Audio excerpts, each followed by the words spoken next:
Hello everyone at welcome po sa ating channel. This is Coach Jared. Good morning, good afternoon, good evening, wherever you are in God's green earth. At maraming po salamat sa panonood nyo po nitong video na ito. Please don't forget to subscribe sa ating pong Coach Jared live YouTube channel. At pa-follow po tayo sa ating Facebook page, Tambayan ng mga Coacheros. At syempre, huwag nyo rin kakalimutan, pakisubscribe yung ating second channel, yung Coach Jared Highlights. Meron tayong bagong pasabog doon sa mga susunod na araw. Kaya paki-subscribe na rin yun, mga kababayan. Okay, game. Pag-usapan ngayon natin to, mga kababayan. Kanina hong umaga, nagre-reklamo. Oo, nagre-reklamo etong si Bato de la Rosa. Bakit? Kasi nabubisit siya. Oo. Bakit daw? Bakit daw inuuna ang investigasyon kay Sara Duterte? Sabi niya. Ito ang kanyang sinabi, mga kababayan. Tingnan ho natin. Ayan. De la Rosa questions Remulla's reported plan to probe VP Sara first. Ano ba nangyari dito? Konting background lang, mga kababayan. Kasi nga, 'di ba, kahapon na-appoint na bilang ombudsman si former DOJ Secretary Boying Remulla. Ayan, at if I'm not mistaken, today ang kanyang oath taking. Mamayang today, Thursday, ang kanyang oath taking. So, mga kababayan, nabanggit ho niya nung siya ay nagpa-press con tungkol diyan sa kanyang appointment sa DOJ.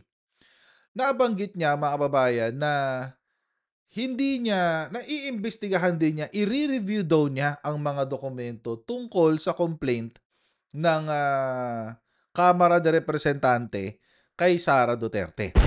Oo. At dahil ho dyan, ito kasi sinabi ni Secretary Boying, those reports are already with the ombudsman. Nasa kanila na raw.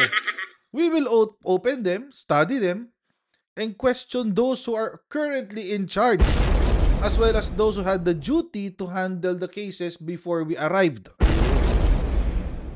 So, ibig sabihin, ang sinasabi po ni Secretary Boying Remulla, iimbestigahan daw nila ito. Ngayon, mga kababayan, makapangyarihan po ang Office of the Ombudsman. Not only is it powerful dahil meron silang disciplinary powers, pero they can also initiate investigations motu proprio. Ibig sabihin, pwede lang mabasa sa balita nito ni Secretary Boying Remulla ang isang katiwalian. Tapos pwede siyang magdesisyon na oo, iimbestigahan ko yan kasi nakita ako sa balita, gano'n. Pwede ho niyang gawin yun, motu proprio, kahit wala akong utos o kahit wala akong nagfa-file ng kaso, pwede hong gawin yan ng Office of the Ombudsman. Pero, mga kababayan, ang kanyang disciplinary powers ay limitado. Sa mga kaso po ng mga officers, elective officers and appointed officers na impeachable. Ibig sabihin ng presidente, vice-presidente, mga pinuno ng constitutional commissions, ang mga justices ng Korte Suprema, at ang ombudsman mismo ay hindi niya pwedeng disiplinahin, hindi niya pwedeng suspend, hindi niya pwedeng wala siyang pwedeng gawin sa kanila aside from investigation. Yun. Which means, mga kababayan, pwede niyang paimbestigahan ang opisina ng vice-presidente. At kung pwede ho niyang paimbestigahan yan, ibig sabihin, meron siyang kapangyarihan na magsubpina ng mga tao, subpina ad testificandum, at subpina duces tecum, o duces tesum, o tecum, whichever applies. Yung testificandum, mga kababayan, kukuha siya ng judicial affidavit or kukuha siya ng sworn statement mula doon sa mga tao na involved o na-mention doon sa kaso, or yung isa naman is duces tecum. Duces tecum naman ay mga dokumento. Oo. So, mukhang kinakabahan ng mga DDS dito. At lalong mas kakabahan ang mga Duterte dito. Kakabahan sila dito. Diyan ho nanggagaling si Senator Bato de la Rosa. Diyan ho nanggagaling yung kanyang kaba. Ito kasi ang sabi niya. Sa isa po radio interview, sabi ni Senator Bato de la Rosa, wala tayong problema dyan dahil prerogative ng Pangulo kung sinong pipiliin niya, meaning kung sino i-appoint na ombudsman. Pero nag-iisa kong problema, bakit sa dami-daming problema ng Pilipinas ngayon patungkol sa flood control projects, bakit ang first order of the day niya nakatutok kaagad sa pag-iimbestiga kay VP Sara Duterte? Ayun. Ang tanong, bakit hindi? Bakit hindi, mga kababayan? O panoorin natin yung video, baka sabihin niyo niloloko kayo eh. Ito ho yung actual. Yun, dapat daw tumutok doon sa ghost flood projects. Oo. Bakit kailangan ba isa lang? Hindi ba pwedeng mag-multitask? Ang hindi pala secretary, hindi na pala siya secretary. Ang ombudsman? Marami kayang deputy ombudsman, deputy ombudsman. May team sila sa loob, hindi lang naman sila tututok sa isang kaso. Pwede naman sabay-sabay. Oo. Besides, mga kababayan, I think it is better. Well, of course, pwede namang mag-imbestiga ang tawag dito, ang ombudsman diyan sa flood control. Pero mga kababayan, parang palagay ko mas maganda kasi kung yung hayaan natin munang mag-imbestiga ang ICI. Oo. ICI na muna, 'di ba? ICI na muna.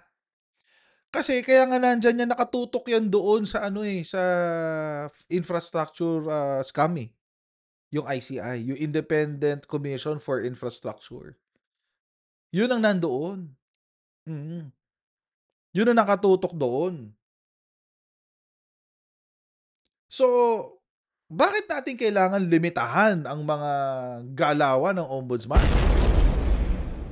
In fact, dapat matuwa nga kasi pag-upo doon, magtatrabaho na agad. Mm. And besides, mga kababayan, alam naman natin na meron talaga niyang issue nandiyan sa flood control program. Pero hindi lang naman yan ho ang merong issue ng korupsyon. Baka nakakalimutan ni Bato de la Rosa na ang Kamara de Representante ay nagsumite ng kanilang committee report. Nagsumite sila ng kanilang committee report. Oo. At itong committee report na to ng House of Representatives ay kinuha or pinick up ng ombudsman. In fact, mga kababayan, naging issue pa nga yan yung committee report na yan. Bakit? Kasi pinick up siya ng ombudsman, tapos ang sabi ng ombudsman, mag-iimbestiga kami. Kasagsagan ng impeachment. Yun. Naging issue yan kasi baka mamaya sabihin ng ombudsman kapag hindi pa nag-uumpisa yung impeachment trial noon bago pa hinarangan niya ni Chis Escudero. Sabi ng ombudsman, iimbestigahan namin. Kung i-dismiss yung mga kaso, sabihin, wala kami nakikitang probable cause, di tapos na agad yung investigasyon, wala na. Tapos na yung impeachment. Kasi simple lang naman magiging depensa ni Sara Duterte dyan Sasabihin niya, sabi ng ombudsman, wala akong kaso. Ang nakakatawa dito, mga kababayan, hindi ba dapat, kung sigurado naman sila kung sure sila na walang kasalanan si Sara Duterte, ano bang kinakatakot nila? Bakit hindi nila hayaan na ma-clear etong si Sara Duterte ng ombudsman? Ayaw nyo? Ayaw nyong alamin natin ang katotohanan? Kasi sinasabi kasi nitong mga DDS na to, ng mga estupidong DDS na to, sinasabi nila, walang kasalanan si Sara, inosente. Sinisiraan lang ni Martin Romualdez, sinisiraan lang ng Bongbong Marcos para sa 2028. Ba't di siya sumagot sa mga tanong? Mahirap ba yun? I mean, seriously, mga kababayan, mahirap bang sumagot kung malinis ang iyong konsensya? Simpleng hearing sa budget, hindi niya maharap How much more kapag sa ombudsman, summon ng ombudsman? Pag sinupina siya ng ombudsman, paano niya? Pupuntahan ba niya o hindi? Mga kababayan, matindi yan. Hindi pwedeng hindi niya puntahan yan. Kasi pag hindi niya pinuntahan, mga kababayan, gagawa ng sariling rekomendasyon ng ombudsman at ire-recommend niya na mag-file ng impeachment complaint. Mm. Kasi di siya sinagot eh. O di i-assume niya na totoo yung mga allegations against Sara Duterte. So, alam mo, Bato de la Rosa, kung nag-iisip ka, dapat nga sinasabi mo, sige, o di, iimbestigahan nila si Sara Duterte. Malinis naman yan si Sara Duterte. Kaso nyo hindi. Si Amy Marcos or Amy Lacson, ikaw, Bato de la Rosa, gigil na gigil kayo na protektahan si Sara Duterte. Bakit? Anong kinakatakot nyo? Baka kasi, mga kababayan, totoo yung laman ng impeachment complaint. Eto balikan lang natin para hindi ho tayo nakakalimutan. Kasi nasa Supreme Court pa ho ito at baka sakaling matuloy ang impeachment ni Sara Duterte. Babalikan lang ho natin. Let's refresh our memories kung ano ba ang laman ng impeachment. At high crime sa kanyang live press con noong November 23, 2024. Huwag kang mag-alala, ma'am, sa security ko. Kasi may kinausap na ako na tao. No joke. Nagbilin na ako, ma'am. Pag namatay ako, sabi ko, huwag ka tumigil hanggang hindi mo mapatay sila. And then he said yes. May naunang pahayag din si VP Sara na nagsasabing nais niyang putulin ang ulo ni Pangulong Bongbong Marcos. Gusto ko tanggalin yung ulo niya ba? Imagine myself cutting his head. Nakapaloob naman sa Article 2 ng Verified. Ayon naman sa Bato de la Rosa, baka nakakalimutan mo to 200,000 pesos. Baka lang nakakalimutan mo tong 612,500,000. Kalahating bilyon ang nilustay ng amo mo. Dampas kalahating bilyon pala. This is already plunder. Ginastos sa hindi maipaliwanag na paraan. Ayon naman sa liquidation report ng OVP, ang 2022 confidential fund sa halagang 125 million pesos ay na-liquidate at na-disburse mula December 21, 2022 hanggang December 31, 2022 o sa loob lamang ng 11 araw kung saan 4 pa rito ay non-working holiday. 16 million pesos mula rito ay ginamit para sa maintenance at rental ng safe houses na ang ilan ay nagkakahalaga pa ng 200,000 pesos kada araw.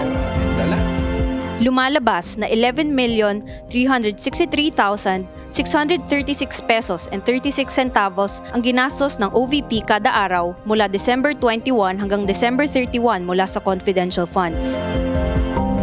Gumamit din ng gawa-gawang pangalan tulad ni na Mary Grace Piatos, Cords at imbentong see? Paano hindi iimbestigahan yan, Bato de la Rosa? Sige nga. Naging pulis ka naman, naging chief PNP ka pa nga eh. Paano hindi iimbestigahan to? May tsura na ito. Pangalan lamang. Nung panahong siya ang mayor nito.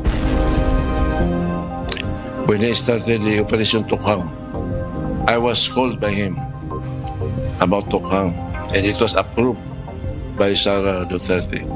By Sara? By Sara Duterte. Because at that time she was the mayor. She was the mayor at the time. Nakapaloob naman sa Article 6 ng Verified Complaint for Impeachment na nagkasala ng betrayal of public trust si VP Sara dahil sa kanyang mga gawain at negatibong pahayag na nag-uudyok ng sedisyon at rebelyon laban kay Pangulong Bongbong Marcos at sa kanyang administrasyon. At panghuli, sa Article 7 ng Verified Complaint for Impeachment, inihayag ang sukdulang pag-abuso sa kapangyarihan at pagtataksil sa tiwala ng taong bayan ni VP Sara sa kanyang buong panunungkulan bilang lingkod bayan. Ang lahat ng mga paglabag na nabanggit sa 7 articles of impeachment ay malinaw na patunay ng betrayal of public trust, culpable violation of the Constitution, at graft and corruption ni VP Sara. Pinagtitibay nito na hindi siya naaangkop manungkulan sa gobyerno at nararapat lamang alisin sa pamamagitan ng impeachment. Kung mahahatulang guilty ng Senado bilang impeachment court, Huwag na tayo umasa doon. Huwag natin umasa dyan for now. Pero mga kababayan, kung babalikan ho natin ang kwento, di ko lang naisama dito. Wait lang. Sama ko lang ha. Oh. Kasi marami magsasabi, wala na. Binasura ng Supreme Court yan. Unconstitutional daw. Blah, blah, blah, blah. Okay, wait lang ha. Para lang malinaw. Wait lang.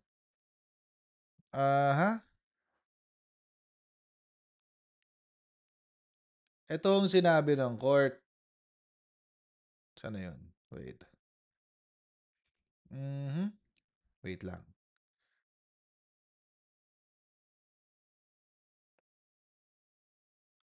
Putahan natin yan. Okay. Wait lang wait lang.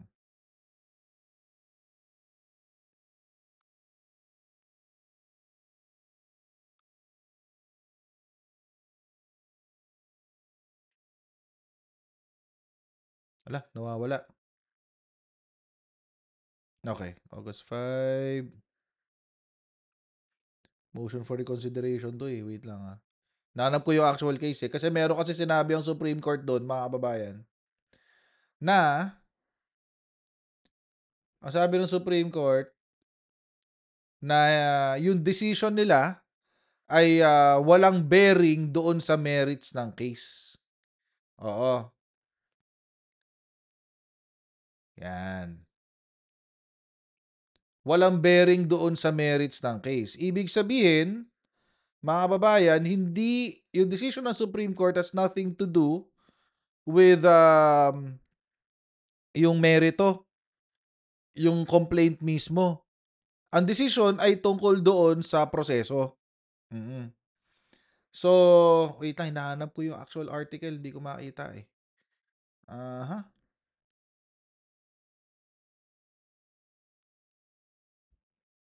Wait lang ha.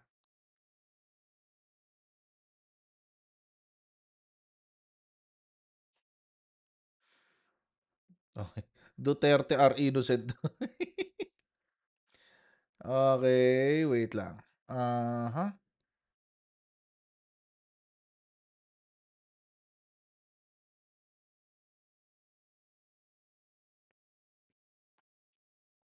Ayun. Ang sabi, the Supreme Court spokesperson Attorney Camille Ting stressed in a press briefing that the decision is not absolving Vice President Sara Duterte from any charges against her. Yun ang sinabi ng Supreme Court. Hindi siya absuelto, mga kababayan. Ibig sabihin, yung lahat ng nakita natin dito sa video na to, lahat ng laman yan ay isinumite sa committee ng Kamara de Representante. Lahat yun eh. Ebidensya yun ng hearing. So yan ang naisumite sa committee. At yan ay inaprubahan ng committee. Ngayon, this is the same complaint na kinuha noong Ombudsman Martires para desisyonan na niya agad at i-absuelto si Sara Duterte. Kaso mo, nagalit ang taong bayan, hindi na niya pinakailaman. Nagalit ang taong bayan eh. Hindi na niya pinakailaman. So, nandoon lang yun sa ombudsman. Hindi pa nabubuksan. Oo. Hindi pa nauumpisahan. Imbestigahan.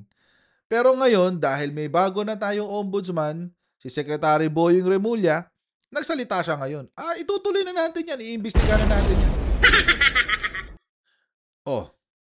May mali ba doon? Wala kang mali doon, guys. Merong finding of graft and corruption. Trabaho ho ng ombudsman, alamin ang katotohanan doon kung totoo ba yun o hindi. Kung totoo, o di kasuhan. Kung hindi, o di i-dismiss. Ano bang pinakatakot nyo ba to? Ba't kayo natatakot na harapin ni Sara Duterte lahat to? Kung confident naman pala kayo na inosente si Sara Duterte, di hayaan nyo siyang maimbestigahan, di ba? Wala namang mawawala sa inyo eh. Ang problema, baka nga kasi hindi guilty. Baka hindi guilty. Baka nga kasi hindi absuelto. Baka guilty. Baka totoo nga yung mga aligasyon. At kapag nagsalita ang mga tao sa paligid, baka mabisto ang kalokohan. At baka mamaya, madamay pa kayo, di ba? Baka yun talaga ang tunay na kwento dyan. Di bale, baka natin ang mga susunod na kabanata, alamin natin kung paano yan gagalawin ni bagong ombudsman na Boying Remulla. At once again, congratulations kay Sec Boying sa pagkakapanalo niya bilang ombudsman. Pagkakapanalo. Anyway, so yun na nga mga kababayan. Maraming po salamat sa inyong patuloy na pagsuporta. Please don't forget to like, share, and subscribe. And I'll see you in our next Coach Jared Live. Right? Bye everyone.